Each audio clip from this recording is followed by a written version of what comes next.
کیا فرماتے ہیں علماء دین و مفتیان شرعی متین اس مسئلے کے بارے میں کہ زید کا کہنا ہے کہ آج کے دور میں سفر میں بہت سہولیات پیدا ہو چکی ہیں، سفر آسان، محفوظ اور تیز ہو چکا ہے، اور حج کے لیے عورتوں کے حکومتی سطح پر گروپس تیار کیے جاتے ہیں تو عورتیں محفوظ ہوتی ہیں، لہٰذا آج کے دور میں عورت بغیر محرم کے سفر حج کر سکتی ہے، اور احادیث میں جو بغیر محرم کے سفر کی ممانعت ہے وہ پہلے دور کے اعتبار سے ہے، جب سفر اونٹوں گھوڑوں پر ہوتا تھا، سفر کرنے میں کئی دن لگ جاتے تھے اور غیر محفوظ بھی ہوتا تھا، اور وہ اپنی دلیل کے طور پر یہ روایت بھی بیان کرتا ہے کہ حضرت علی رضی اللہ تعالی عنہ سے روایت ہے، ارشاد فرمایا اگر تمہاری عمر لمبی ہوئی تو تم اونٹ پر سوار عورت کو دیکھو گے کہ وہ ہیرا سے سفر کرے گی یہاں تک کہ کعبے کا طواف کرے گی، اس حال میں کہ اسے اللہ تعالی کے سوا کسی کا خوف نہیں ہوگا۔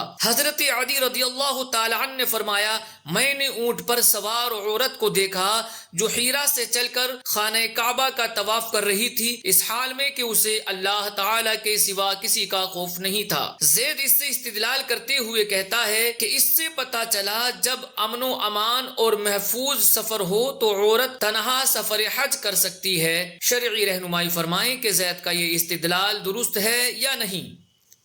بسم اللہ الرحمن الرحیم۔ الجواب بعون الملک الوہاب اللہم ہدایت الحق والصواب۔ زید کا یہ استدلال اور عندیہ شرعاً درست نہیں، جس کی چند وجوہات۔ ایک وجہ یہ ہے کہ نبی کریم صلی اللہ علیہ وآلہ وسلم نے یہ خبر عطا فرمائی تھی کہ یہ ایسا ہوگا، لیکن یہ کہاں فرمایا کہ ایسا شرعاً درست ہوگا، اور اس وقت عورتوں کو بغیر محرم سفر شرعی کرنے کی اجازت ہوگی، جبکہ اس کے مقابل واضح طور پر احادیث میں بغیر محرم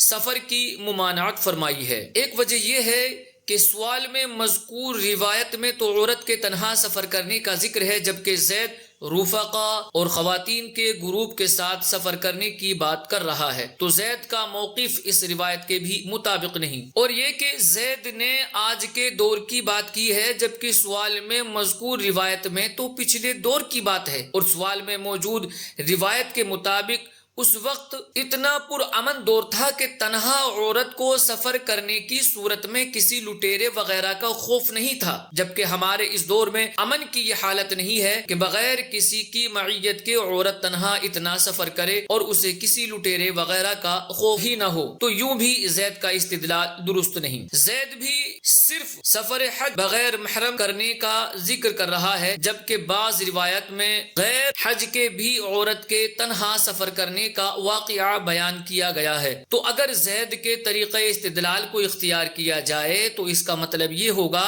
کہ غیر سفر حج کے لیے بھی عورت بغیر محرم کے سفر کر سکتی ہے، جبکہ یہ بات اجماع کے خلاف ہے۔ عورت کو بغیر محرم کے سفر کرنے سے ممانعت کے متعلق کچھ روایات ہیں، ان میں سے پہلی روایت تو آپ یہ سماعت کیجئے، صحیح بخاری میں ہے کہ نبی کریم صلی اللہ علیہ وآلہ وسلم نے فرمایا عورت بغیر محرم کے سفر نہ کرے اور محرم کی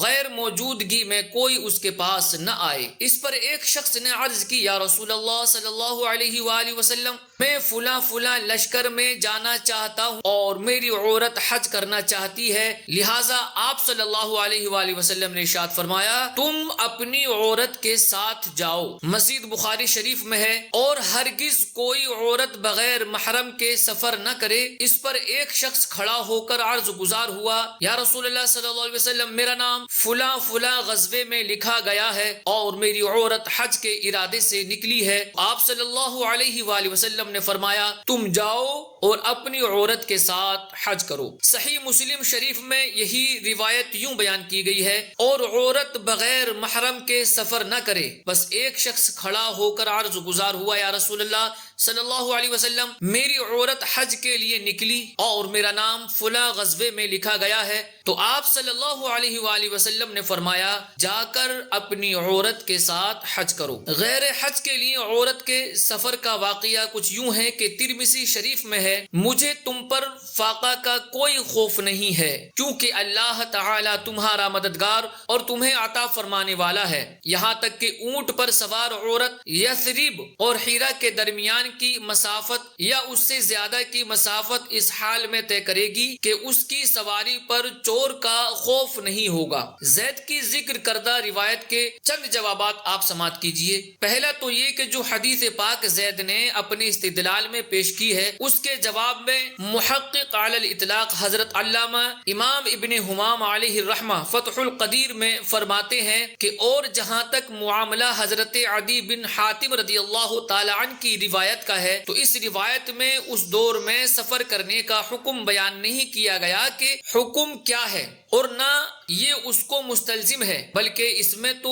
امن و امان کے عام ہونے کا بیان ہے، اور اگر بالفرض اس میں سفر کرنے کے حکم کا بیان ہو تو یہ شوافع کے موقف کے برخلاف ہوگا کہ اس صورت میں روایت بغیر رفقا اور ثقہ عورتوں کے تنہا عورت کو سفر کرنے کی اجازت ثابت کرے گی، یعنی جبکہ شوافع کے نزدیک تو عورت ثقہ عورتوں کے ساتھ سفر کر سکتی ہے، تنہا سفر نہیں کر سکتی۔ بنایا شرح ہدایہ میں اس کے تحت ہے کہ میں کہتا ہوں حدیث عادی اس بات پر دلالت کرتی ہے کہ ایسا معاملہ وقوع پذیر ہوگا، اور اس میں دلالت کے کسی طریقے کے مطابق نہ دلالت مطابقیہ کے مطابق اور نہ دلالت التزامیہ کے مطابق اس کے جواز کی دلیل نہیں ہے، کیونکہ اس روایت میں اس زمانے کے عدل اور امن و امان کے ذریعے اس کی تعریف بیان کی گئی ہے، اور اس عدل اور امن و امان پر استدلال کے طور پر بیان کیا گیا ہے کہ عورت بغیر کسی محافظ کے سفر کرے گی، اور یہ اعتراض نہیں کیا جائے گا کہ وقت حاجت سے بیان کو مؤخر کرنا جائز نہ ہوتا، کیونکہ ہم کہیں گے کہ آپ صلی اللہ علیہ وآلہ وسلم نے بیان کو مؤخر نہیں فرمایا، بلکہ کئی احادیث صحیحہ ثابتہ میں عورت کے تنہا سفر کی حرمت کو بیان فرمایا ہے۔ تبیین الحقائق میں ہے کہ اور حضرت عدی رضی اللہ تعالی عنہ والی روایت صرف اس پر دلالت کرتی ہے کہ ایسا واقعہ ہوگا، اس میں اس کے جائز ہونے کی دلیل نہیں ہے، بس یہ ہمارے خلاف حجت نہیں بن سکتی، اور یہ اس لیے ہے کہ آپ صلی اللہ علیہ وآلہ وسلم نے کلام مبارک اس زمانے میں عدل و انصاف کی وجہ سے راستے کے امن کو بیان کرنے کے لیے فرمایا ہے، نہ یہ بیان کرنے کے لیے کہ اسے بغیر محرم اور شوہر کے سفر کرنا جائز ہوگا۔ اس کے نظیر آپ صلی اللہ علیہ وسلم کا یہ فرمان ہے کہ لوگوں پر ایک زمانہ آئے گا کہ اونٹ پر سوار عورت مکہ سے ہیرا کی طرف سفر کرے گی اور اس کی سواری کی نکیل کو کوئی تھامنے والا نہیں ہوگا۔ سب کا اجماع ہے کہ اس پر قیاس کرتے ہوئے عورت کے لیے مکہ سے ہیرا کی طرف اور کسی شہر سے دوسرے شہر کی طرف سفر کرنا حلال نہیں ہے۔ واللہ اعلم تبارک و تعالی ورسولہ اعلم صلی اللہ علیہ وآلہ وسلم۔